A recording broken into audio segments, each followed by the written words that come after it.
ನಮ್ಮ ಜೀವನದಲ್ಲಿ ಒಳ್ಳೆ ಕಾಲ ಬರೋ ಮೊದಲು ಅಂದ್ರೆ ದುಡ್ಡು ಕಾಸು ಚೆನ್ನಾಗಿ ಕೈಗೆ ಸಿಗೋ ಮೊದಲು ಪ್ರಕೃತಿ ಏನಾದ್ರೂ ನಮ್ಗೆ ಸಿಗ್ನಲ್ ಕೊಡುತ್ತಾ? ಈ ಪ್ರಶ್ನೆಗೆ ವಾಸ್ತುಶಾಸ್ತ್ರದಲ್ಲಿ ಒಂದು ಉತ್ತರ ಇದೆ, ಅದು ಹೌದು ಅಂತ. ಹಾಗಾದ್ರೆ ದುಡ್ಡು ಬರೋ ಮೊದಲು ಕಾಣಿಸ್ಕೊಳ್ಳೋ ಆ ಶುಭ ಸಂಕೇತಗಳು ಯಾವುವು? ಬನ್ನಿ ಇವತ್ತಿನ ಈ ವಿಶ್ಲೇಷಣೆಯಲ್ಲಿ ಅದ್ರ ಬಗ್ಗೆನೇ ಮಾತಾಡೋಣ. ಹೌದು, ವಾಸ್ತು ನಂಬಿಕೆಗಳ ಪ್ರಕಾರ ನಮ್ಮ ಅದೃಷ್ಟ ಬದಲಾಗೋಕೆ ಮುಂಚೆ ಜೀವನದಲ್ಲಿ ಏನೋ ಒಂದು ದೊಡ್ಡ ಒಳ್ಳೆ ಬದಲಾವಣೆ ಆಗಲಿದೆ ಅನ್ನೋದನ್ನ ಪ್ರಕೃತಿ ನಮ್ಗೆ ಹೇಗಾದ್ರೂ ಮಾಡಿ ಮುನ್ಸೂಚನೆ ಕೊಡುತ್ತಂತೆ. ಅಂದ್ಹಾಗೆ ವಾಸ್ತುಶಾಸ್ತ್ರದ ಪ್ರಕಾರ ಧನಸಂಪತ್ತು ಮನೆಗೆ ಬರೋ ಮೊದಲು ಒಟ್ಟು 21 ತರಹದ ಶುಭ ಸಂಕೇತಗಳು ಕಾಣಿಸ್ಕೊಳ್ತವಂತೆ. ಇದೆಲ್ಲ ಸಾಕ್ಷಾತ್ ಲಕ್ಷ್ಮೀದೇವಿಯ ಆಗಮನವನ್ನೇ ಸೂಚಿಸುತ್ತೆ ಅಂತಾರೆ. ಹಾಗಾದ್ರೆ ಆ 21 ಸಂಕೇತಗಳು ಯಾವುವು? ಒಂದೊಂದಾಗಿ ನೋಡೋಣ ಬನ್ನಿ. ಸರಿ, ಹಾಗಾದ್ರೆ ಲಿಸ್ಟ್ ಶುರು ಮಾಡೋಣ. ಮೊದಲನೇದಾಗಿ ನಮ್ಮ ಮನೆಯಲ್ಲೇ ಅಂದ್ರೆ ನಾವು ವಾಸ ಮಾಡೋ ಜಾಗದಲ್ಲಿ ಯಾವೆಲ್ಲ ಮುನ್ಸೂಚನೆಗಳು ಕಾಣಿಸ್ಕೊಳ್ಬಹುದು ಅಂತ ನೋಡೋಣ. ಇದರಲ್ಲಿ ಕೆಲವು ತುಂಬಾ ಇಂಟ್ರೆಸ್ಟಿಂಗ್ ಆಗಿದೆ ನೋಡಿ.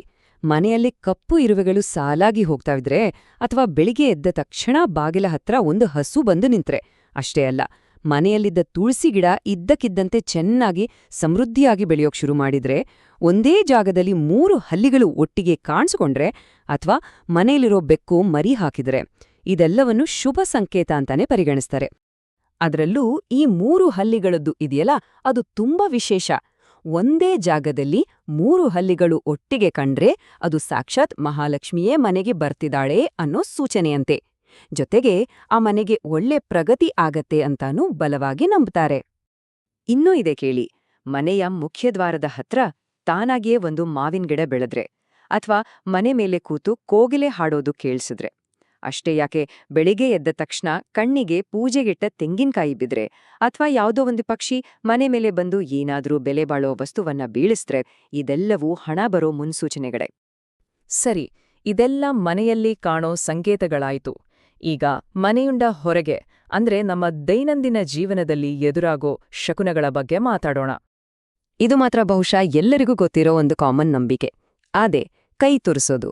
ಜ್ಯೋತಿಷ್ಯಶಾಸ್ತ್ರದ ಪ್ರಕಾರ ಗಂಡಸರಿಗೆ ಬಲಗೈ ತುರಿಸಿದ್ರೆ ಮತ್ತು ಹೆಂಗಸರಿಗೆ ಎಡಗೈ ತುರಿಸಿದ್ರೆ ಕೈಗೆ ದುಡ್ಡು ಬರಲಿದೆ ಅನ್ನೋದರ ಸ್ಪಷ್ಟ ಸಂಕೇತವಂತೆ. ದಿನನಿತ್ಯದ ಜೀವನದಲ್ಲಿ ಇನ್ನೂ ಕೆಲವು ಇಂಟ್ರೆಸ್ಟಿಂಗ್ ಶುಭ ಸಂಕೇತಗಳಿವೆ. ಉದಾಹರಣೆಗೆ, ಬೆಳಗ್ಗೆ ಎದ್ದ ತಕ್ಷಣ ಶಂಖದ ಶಬ್ದ ಕಿವಿಗೆ ಬಿದ್ರೆ, ಅಥವಾ ಎಲ್ಲಾದ್ರೂ ಕಸ ಗುಡ್ಸೋರನ್ನ ನೋಡಿದ್ರೆ, ದಾರಿಯಲ್ಲಿ ಹೋಗುವಾಗ ಸ್ವಲ್ಪ ಹಣ ಸಿಕ್ಕ್ರೆ, ಅಥವಾ ಒಂದು ಗೂಬೆಯನ್ನ ನೋಡಿದ್ರೆ, ಇದೆಲ್ಲವೂ ಕೂಡ ಒಳ್ಳೆ ಶಕುನಗಳೇ ಅಂತ ಪರಿಗಣಿಸಲಾಗುತ್ತೆ. ಈ ಕಸ ಗುಡಿಸೋರನ್ನ ನೋಡೋ ವಿಷಯದಲ್ಲಿ ಒಂದು ವಿಶೇಷ ನಂಬಿಕೆ ಇದೆ. ಬೆಳಗ್ಗೆ ಹೊತ್ತು ಯಾರಾದ್ರೂ ಕಸ ಗುಡಿಸ್ತಾ ಇರೋದನ್ನ ಸತತವಾಗಿ ಅಂದ್ರೆ ಕಂಟಿನ್ಯೂಸ್ ಆಗಿ 5 ದಿನ ನೋಡಿದ್ರೆ ಎಲ್ಲಾ ಕಷ್ಟಗಳು ದೂರವಾಗಿ ಸಾಕ್ಷಾತ್ ಲಕ್ಷ್ಮೀದೇವಿಯ ಕೃಪೆಯಾಗುತ್ತೆ ಅಂತ ಹೇಳ್ತಾರೆ.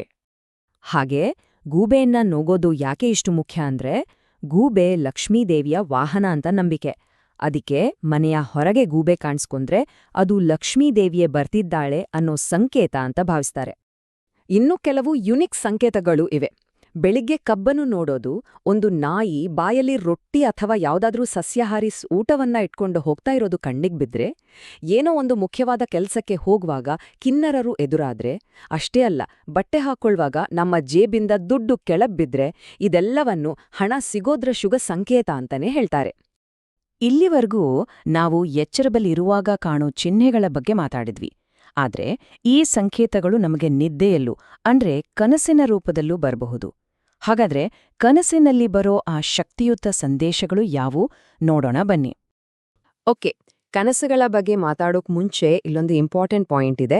ಅದೇ ಬ್ರಹ್ಮ ಮುಹೂರ್ತ, ಅಂದರೆ ಬೆಳಿಗ್ಗೆ 3ರಿಂದ 5 ಗಂಟೆ ನಡುವೆ. ಈ ಸಮಯದಲ್ಲಿ ತಾನಾಗೇ ಎಚ್ಚರವಾದ್ರೆ ಅದು ಲಕ್ಷ್ಮೀದೇವಿಯ ಕೃಪೆ ನಮ್ಮೇಲಿದೆ ಅನ್ನೋದರ ಸಂಕೇತವಂತೆ. ಜೀವನದಲ್ಲಿರೋ ದುಃಖಗಳೆಲ್ಲ ದೂರ ಆಗ್ತಿವೆ ಅನ್ನೋದರ ಸೂಚನೆಯೂ ಹೌದು. ಇನ್ನು ಕನಸಿನ ವಿಷಯಕ್ಕೆ ಬಂದ್ರೆ, ಕನಸಲ್ಲಿ ಎಲ್ಲೋ ಎತ್ತರಕ್ಕೆ ಹತ್ತಾ ಇದ್ರೆ, ಅಥವಾ ಕೆಂಪು ಸೀರೆ ಹುಟ್ಟಿರೋ ಮಹಿಳೆ ಕಂಡ್ರೆ, ಗಿಳಿಯನ್ನ ನೋಡಿದ್ರೆ, ದೇವಸ್ಥಾನ ಕಂಡ್ರೆ, ಅಷ್ಟೇ ಅಲ್ಲ, ಹಳದಿ ಅಥವಾ ಕೆಂಪು ಬಣ್ಣದ ಹೂವುಗಳು ಕಂಡ್ರೆ, ಇದೆಲ್ಲವೂ ಯಶಸ್ಸು, ಸಂಪತ್ತು, ಜೊತೆಗೆ ಆಧ್ಯಾತ್ಮಿಕ ಪ್ರಗತಿಯ ಸಂಕೇತಗಳು ಅಂತ ಹೇಳಲಾಗತ್ತೆ. ಈ ಲಿಸ್ಟ್ ಇನ್ನೂ ಇದೆ. ಕನಸಿನಲ್ಲಿ ಪೊರಕೆ, ಗೂಬೆ, ಆನೆ, ನವಿಲು, ಶಂಖ, ಬಾಳೆಹಣ್ಣು, ಯಾಕೆ ಒಂದು ಹಲ್ಲಿ ಕಂಡ್ರೂ ಕೂಡ ಅದು ಸಂಪತ್ತು ಜಾಸ್ತಿಯಾಗುತ್ತೆ ಅನ್ನೋದ್ರ ಸೂಚನೆ ಅಂತ ಅದನ್ನ ಅತ್ಯಂತ ಶುಭ ಶಕುನ ಅಂತ ಪರಿಗಣಿಸ್ತಾರೆ. ಸರಿ, ಇಷ್ಟೆಲ್ಲ ಸಂಕೇತಗಳ ಬಗ್ಗೆ ತಿಳ್ಕೊಂಡ್ವಿ. ಈಗ ಕೊನೆಯದಾಗಿ ಈ ನಂಬಿಕೆಗಳು ಮತ್ತು ಅದೃಷ್ಟ ಇವೆರಡರ ನಡುವೆ ಇರೋ ಸಂಬಂಧದ ಬಗ್ಗೆ ಒಂದ್ ಮಾತು. ಈ ಎಲ್ಲಾ ನಂಬಿಕೆಗಳ ಬೇರು ಇರೋದು ವಾಸ್ತುಶಾಸ್ತ್ರದಲ್ಲಿ. ವಾಸ್ತುಶಾಸ್ತ್ರ ಅಂದ್ರೆ ಇದೊಂದು ನಮ್ಮ ಸಾಂಪ್ರದಾಯಿಕ ಕಟ್ಟಡ ನಿರ್ಮಾಣದ ಒಂದು ಪದ್ಧತಿ. ಇದರಲ್ಲಿ ಡಿಸೈನ್, ಅಳತೆ, ಯಾವ ವಸ್ತು ಎಲ್ಲೆಲ್ಲಿ ಇರ್ಬೇಕು ಅನ್ನೋ ನಿಯಮಗಳನ್ನೆಲ್ಲ ವಿವರಿಸಲಾಗುತ್ತೆ. ಆದ್ರೆ ಇಲ್ಲಿ ಒಂದು ಮುಖ್ಯವಾದ ವಿಷಯವನ್ನ ನೆನ್ಪಿಡ್ಬೇಕು. ಈ ವಿಶ್ಲೇಷಣೆಯಲ್ಲಿ ನಾವು ಮಾತಾಡಿರೋದೆಲ್ಲ ಜನರ ನಂಬಿಕೆಗಳು ಮತ್ತು ಶ್ರದ್ಧೆಯನ್ನ ಆಧರಿಸಿದ್ದು. ಇದು ಪ್ರತಿಯೊಬ್ಬರ ವೈಯಕ್ತಿಕ ನಂಬಿಕೆಗೆ ಬಿಟ್ಟ ವಿಚಾರ.